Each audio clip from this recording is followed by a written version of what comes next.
XRP has come right up into our expect take profit range from our previous video's trade ideas between 62.62 and 65.31. In today's video, I'm going to be jumping back into the charts for XRP, sharing my thoughts and opinions on where I think the price is heading. Let's roll the intro and get right down into it.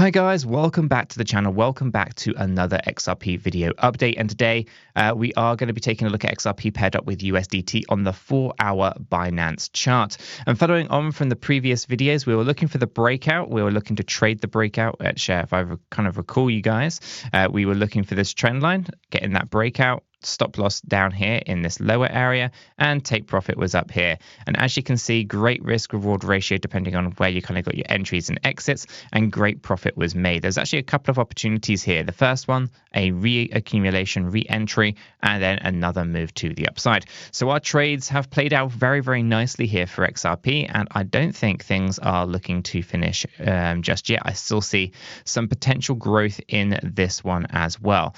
So let's kind of take a look at where things currently sit here. I'm just going to see if we have, we've kind of got a couple of ways of analyzing the market, right? So we've had the breakout, we find support on the 50 EMA, the 50 SMA.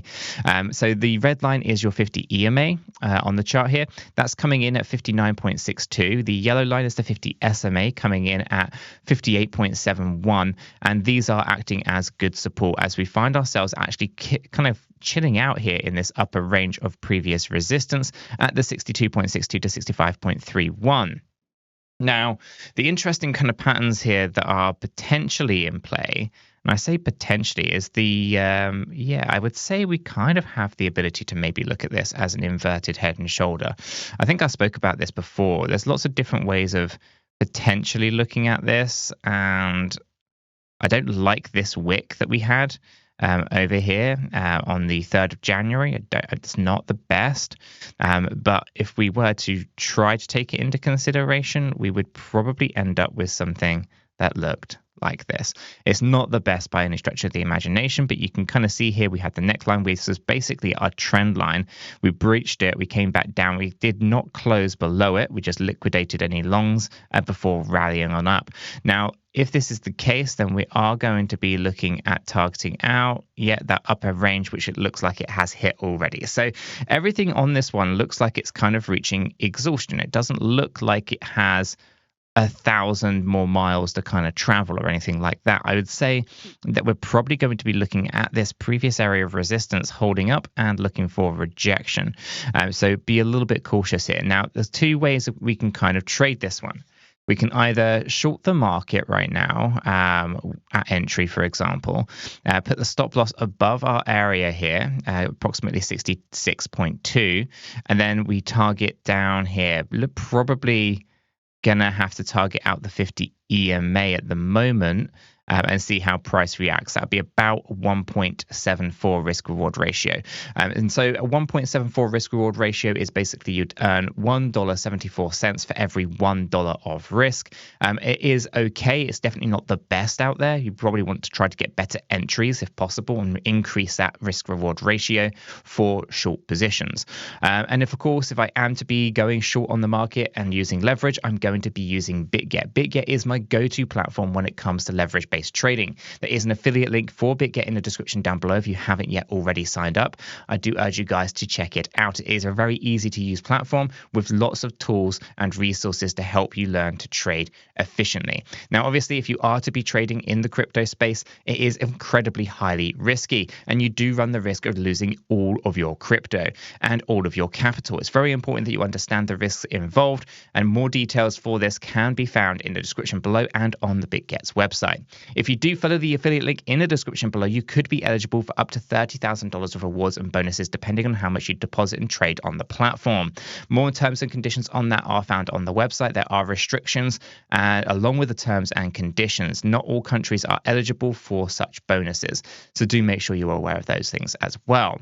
So short is one option. What are the other options? Well, the other option is to go long on the market, right? Obviously, because you can only go in one of two directions. Now, here it is a little bit trickier because we don't really see a great area for resistance other than going up towards that $1 level. Now, that means that you kind of have to have a little bit more faith in this one with no real kind of immediate take profits, probably more of a trailing stop kind of situation. But you'd want to have your stop loss below that 50 EMA and 50 SMA, in my opinion, meaning that you'd have to have a pretty decent run to the upside for a long position to kind of play out.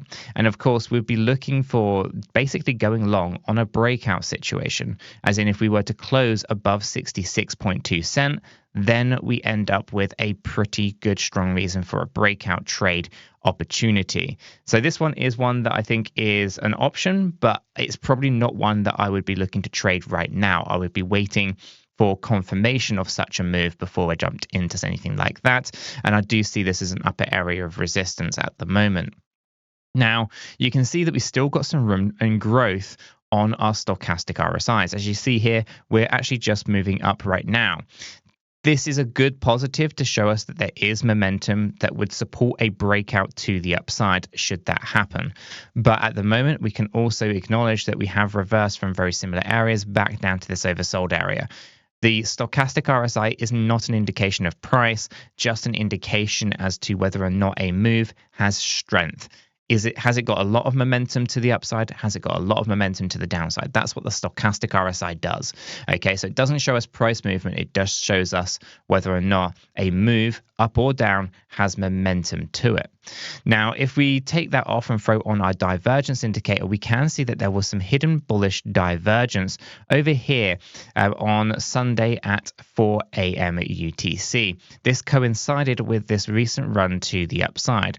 Although it hasn't breached its previous swing high, this is an interesting move that has potentially already played out. So I wouldn't be looking at this flag saying that we have a lot more growth to the upside, specifically as we find ourselves in this area of resistance between 62.62 and 65.31.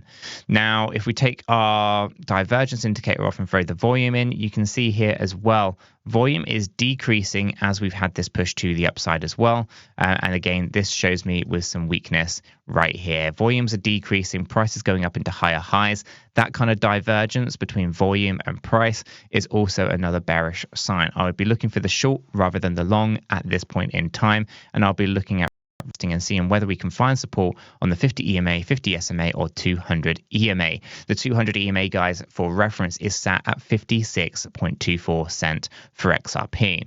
So for the most part, I say XRP is in a really interesting position right now, has some potential, but I think if anything, we are likely to see a retest of some previous areas of support before we start to rally up in any meaningful way. Guys, that's going to wrap up today's video, but why don't you check out this video here where I'm discussing what is going on with 𝗕𝗔's price action and why I think we might see a bit of a break to the upside for 𝗕𝗔.